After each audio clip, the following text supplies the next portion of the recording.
Bienvenidos a la sección de la entrevista del programa Miradas. En esta ocasión conversamos con David Ortiz, quien es miembro de FESPAD, quien junto a otras organizaciones protectoras de derechos humanos participaron este fin de semana en el caserío de El Mozote en un acto de desagravio. Conversaremos también sobre la importancia de la firma de los acuerdos de paz en El Salvador en el marco del 29º aniversario. Bienvenido a la sección de la entrevista del programa Miradas. Muchas gracias por la invitación, un saludo. Quisiéramos conocer qué fue lo que se vivió o qué fue lo que se conmemoró este 16 de enero en el caserío de El Mozote. Bueno, el pasado 16 de enero en El Mozote, diversas organizaciones de derechos humanos acompañamos a la población del caserío del Mozote en una actividad de desagravio resultante de las declaraciones que realizó el presidente de la República, en donde afirmaba que tanto la guerra como los acuerdos de paz habían sido una farsa. Ese día fuimos a reafirmar desde la voz de las víctimas, desde la vivencia de las víctimas y sobrevivientes, que la guerra no fue una farsa, que los acuerdos de paz no han sido una farsa, y la posibilidad que hemos tenido de construir una sociedad distinta, aún con todas las falencias que existen en este momento, fue resultado de esos acuerdos de paz que hay que conmemorarlos y hay que recordarlos. ¿A qué responde la iniciativa que tuvo lugar en el caserío del Mozote de diversas instituciones defensoras de derechos humanos? Bueno, las víctimas desde siempre andan buscando, ¿verdad? Andan buscando justicia, reclamando al Estado que cumpla lo que se firmó en el año 92, en ese apartado que se denominó superación de la impunidad. Las organizaciones de derechos humanos hemos acompañado a las víctimas históricamente y esta actividad se inserta dentro de esa dinámica de acompañar a las víctimas, de poder apoyarles en esa búsqueda de décadas por encontrar justicia, por encontrar verdad en este país. De eso se trataba el acto de desagravio. Las declaraciones del presidente de la República han trascendido a nivel nacional e internacional, en referencia a que la guerra y la firma de dichos acuerdos fue una farsa. ¿Qué opinión le merecen a ustedes, como instituciones defensoras de derechos humanos, y a las víctimas este tipo de opiniones? Tengamos claro que sin los acuerdos de paz, una persona como el actual presidente de la República no tendría la facilidad de comunicar las ideas que comunica, no tendría la posibilidad de postularse a un cargo de elección popular y que se le respete los resultados y recibir el cargo público como él lo hizo el 1 de junio del año 2019 y ejercer la primera magistratura de nuestro país. Así de importantes son los acuerdos de paz, así de importantes han sido los acuerdos de paz. Y por eso hay que reivindicar que ese documento ha significado los cimientos de un intento de refundación de nuestro país, que claramente ha tenido sus desaciertos. Eso hay que decirlo de la forma más clara. Ha habido muchos desaciertos en la implementación de sus acuerdos de paz, pero ese ha sido el punto de partida y lo que tenemos que hacer como sociedad en este punto es evaluar lo que se ha cumplido, es evaluar lo que necesitamos mejorar en tema de fortalecimiento institucional, en tema de superación de la impunidad. ¿Por qué el presidente de la República sigue comportándose como los anteriores presidentes, negando el acceso a los archivos de la Fuerza Armada? Eso hay que preguntarnos. ¿Qué objetivo tenían en ese sentido la firma de los acuerdos de paz? Los acuerdos de paz tenían varios objetivos. Fundamentalmente, el punto que más podemos destacar es superar el conflicto armado, la guerra, a través de un acuerdo político. Si se decidía intentar reconstruir el país, no se podía hacer desde el enfrentamiento armado, desde las condiciones que había en ese momento. Había que superar ese enfrentamiento. Y eso fundamentalmente fue uno de los objetivos de los acuerdos de paz. Otro de los objetivos de los acuerdos de paz fue el respeto irrestricto a los derechos humanos, y en ese tema existe una deuda importante que se debe cumplir en este momento. Otro de los objetivos era la reunificación de la sociedad, y como sociedad debemos preguntarnos hoy, en el 2021, ¿qué hemos hecho para reunificarnos? ¿Cómo hemos fortalecido ese tejido comunitario, ese tejido social? ¿Cómo hemos superado todas esas cicatrices de la guerra? ¿Cómo le hemos dado verdad a la nación? ¿Cómo le hemos dado justicia a la víctima? Esas son las evaluaciones que hay que hacer en este momento. ¿Qué piden las víctimas de los familiares del conflicto armado al Estado en general? Primero, tengamos claridad que los hechos de graves violaciones a los derechos humanos que acaecieron en el conflicto armado es una ofensa a la humanidad entera, es una ofensa a la sociedad entera.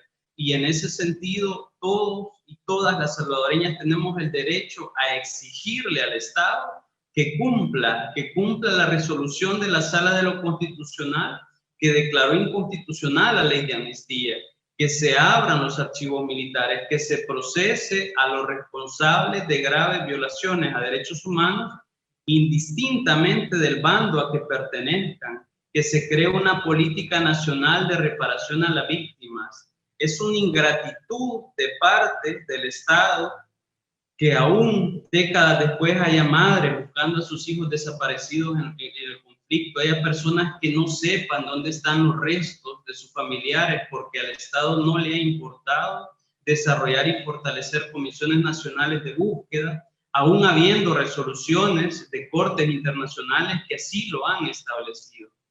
Existe mucha deuda por cumplir, y eso es lo que se le exige al Estado en su conjunto y fundamentalmente al gobierno de la República, que deje de ponerse del lado de los victimarios. Eso se le exige. Conversábamos con un par de personas que nos decían que las opiniones o declaraciones del presidente de la República eran un tanto con sentido electoral. ¿Cómo se puede interpretar?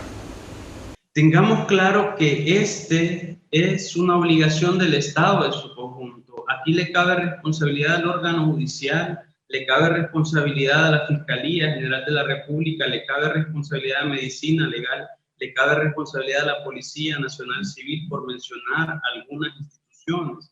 Respecto al presidente de la República, hay que decirle de la forma más clara que la memoria de la víctima no está en venta ni ayer ni hoy, que él no puede llegar a un sitio emblemático como el Mozote y a decirle a esas personas que han sido víctimas que lo que ellos sufrieron, que lo que su familia sufrieron es una farsa, porque él seguramente no tiene la connotación adecuada de lo que está hablando. Hay una masacre de cerca de 1000 personas donde se asesinó de manera inmisericordia a niños, niñas, a mujeres embarazadas, a personas de la tercera edad, y eso todavía el Estado salvadoreño no ha hecho nada por superar la impunidad, y en el actual gobierno se sigue manteniendo el patrón de impunidad que tuvieron los gobiernos anteriores. El pasado 17 de diciembre, pues con la visita del presidente Nayib Bukele a la zona del caserío El Mozote, participaron muchas personas que a lo largo de la historia han sido personas icónicas defensores, es decir, que han sufrieron esta tragedia y han acompañado el proceso judicial a través de sus declaraciones. Sin embargo, estas personas pues no participaron del acto de desagravio que se realizó el 16 de enero. ¿Ustedes han tenido algún tipo de acercamiento con ese tipo de personas para saber su opinión al respecto? Nosotros nos hemos mantenido en contacto con las personas del caserío El Mozote, y no desde ayer, sino desde hace años, desde la época en donde el gobierno se negaba, en donde la institucionalidad del Estado se negaba a creer que en ese lugar hubo masacre, que en ese lugar ha habido víctimas. Desde ese entonces nosotros venimos dialogando como organizaciones y acompañando ese proceso de búsqueda de justicia. Y en este caso no es la excepción. Nosotros hemos dialogado con personas, con habitantes, con sobrevivientes, con víctimas, y respetamos la opinión de algunas personas que dicen que quieren hablar directamente con el presidente y tienen todo el derecho de hacerlo, porque el presidente fue electo para eso. para resolver los problemas de la población salvadoreña. Y el tema de impunidad es un tema fundamental para poder salir de este escenario de violencia en el que nos encontramos. ¿Cómo se les podría generar justicia o reparación a las personas que fueron víctimas del conflicto armado en el contexto actual, pero más allá de las víctimas del Mozote, sino que también a nivel general, a nivel nacional, todas las masacres que se perpetuaron de los distintos bandos? Primero necesitamos que se respete su condición de víctima, que se reconozca su condición de víctima. No le podemos decir a una persona que le mataron 10, 12, 15 familiares de que eso fue una farsa, de que eso fue una mentira. Eso es una falta de respeto, una ingratitud con las víctimas, tratarla de esa forma. Segundo, el Estado salvadoreño necesita escuchar a las víctimas. Tenemos un proceso de creación de ley en la Asamblea Legislativa en donde las víctimas no han sido escuchadas, no han sido tomadas en cuenta. Necesitamos recuperar la memoria histórica y eso pasa por desarrollar procesos de educación, procesos culturales en donde nos apropiemos de nuestra historia para evitar que existan personas mañana que vengan a decir que todo el sufrimiento que significó la guerra, que todo el sufrimiento que pararon los acuerdos de paz ha sido mentira. ¿Cuál es la importancia de mantener viva la memoria histórica de nuestro país? Es decir, para todas las nuevas generaciones de que no vivieron la guerra, como dice el famoso dicho, el que no conoce su historia está condenado a repetirla. Es importante que nos apropiemos de la historia, es importante que seamos parte activa de cómo se reproduce ese legado que nos ha estructurado como individuos y como sociedad. En ese punto, el Estado salvadoreño, a través de los ministerios correspondientes, debe desarrollar una política de educación que tenga la base el hecho de que la sociedad pueda apropiarse de su historia. A nivel familiar tenemos una tarea, a nivel comunitario tenemos una tarea. Eso es lo que nos ha hecho ser lo que somos en este momento y en la medida que perdemos de vista lo importante que significaron los acuerdos de paz, nos damos el lujo de atacar a Fiscalía, nos damos el lujo de atacar a la Sala de lo Constitucional, nos damos el lujo de militar la Asamblea Legislativa, de militarizar la Asamblea Legislativa, cuando de ahí venimos y como sociedad debemos estar claros todos y todas que ahí no queremos regresar más, de ahí venimos y no queremos regresar ahí. ¿Cuál es el panorama que se tiene ante una ausencia de una ley que proteja realmente a las víctimas? Además, en el marco de las elecciones legislativas que están próximas a celebrarse, donde va a entrar una nueva legislatura, ¿qué panorama se tiene? Sobre ese tema, tengamos claridad que la Sala de lo Constitucional hizo una audiencia de seguimiento para verificar el cumplimiento de la resolución que emitió en el 2016. La Sala de lo Constitucional está debiendo en este momento una resolución que establezca el cumplimiento o no de la declaratoria de inconstitucionalidad.